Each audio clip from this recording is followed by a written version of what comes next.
Hello, my name is Skip, and this is my review of Dunkirk. This is the latest film from director Christopher Nolan, who has given us films like Memento, Insomnia, the Dark Knight trilogy, Inception, Interstellar, and so forth.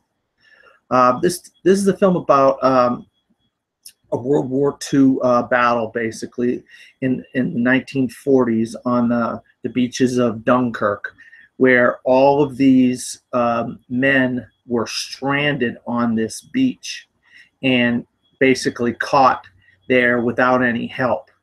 And this film it really gives you an idea of what these men, and this is over 400,000 people were stranded on this beach, and they were just basically at the mercy of the German U-boats and the German Zero fighters and so forth. And so they were just picking them off one by one. We have three different scenarios going on in this film. One hour, and that's a dogfight scenario where Tom Hardy is flying in a English plane, and he's fighting, trying to stave off these German Zeros. Then we have a 3-week scenario where these troops have kind of moved from being attacked by the Germans to basically getting stranded on this beach, and then ended up in this boat that was capsized on the beaches of Dunkirk. And so we have these guys kind of moving along, moving into different situations, moving through towns and moving in all kinds of different situations. Then we have one day where we deal with hundreds of thousands of men on these piers, on these malls, if you will, on the beaches of Dunkirk, wondering how they're going to get away and waiting for boats to come and get them. And sometimes the boats would get shot down by the Zeros or the U-boats of the Germans. So they're just basically stranded there. We have different characters. Harry Styles from One Directions in the 3 weeks scenario. And he's got a couple of his buddies that he basically hangs out with, and they've been just kind of surviving together.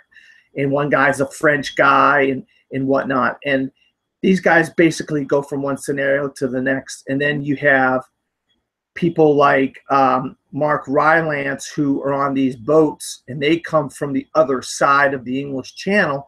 And he, with his son and his son's best friend, try to rescue some of these troops that are stranded on these malls in England.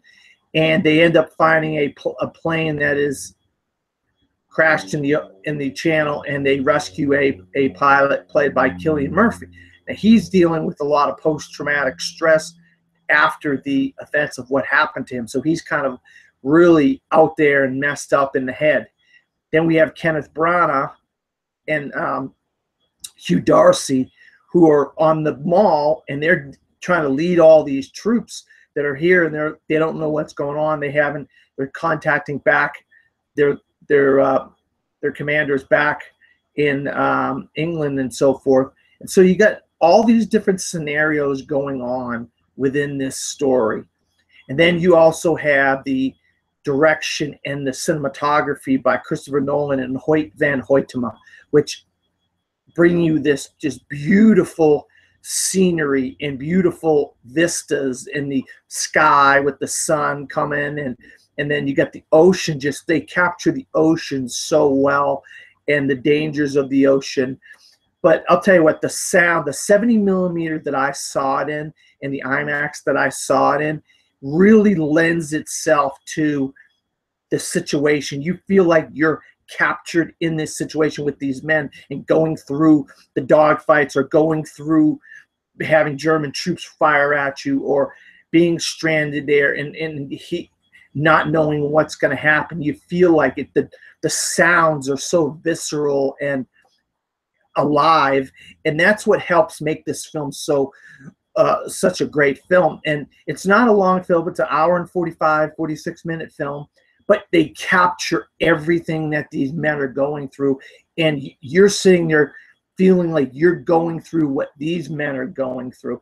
And that's what's great about this film. This is actually one of Christopher Nolan's shortest films he's ever done, but he makes you feel like the film is longer because of all the stuff that's going on.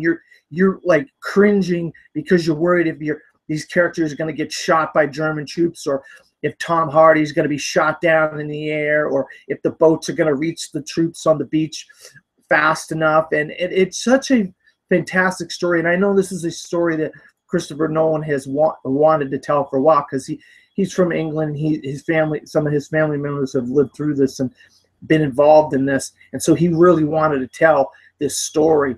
Well, I love the three-story aspect, the three-aspect story ratio to this movie, because you get to see different aspects of the characters and what they're all going through, and then you cut back and forth, and then they all kind of meld together. The three storylines kind of all meld together, which really is good in the end of the film. I think, I'll tell you what, this is one of his best films he's ever directed, in my opinion, and I give Dunkirk a big see it. Absolutely phenomenal. And see it in 70mm IMAX if at all possible, because it really lends itself to the scope of the film, and it's just amazing film. So this is Skip, and this has been my review of Dunkirk.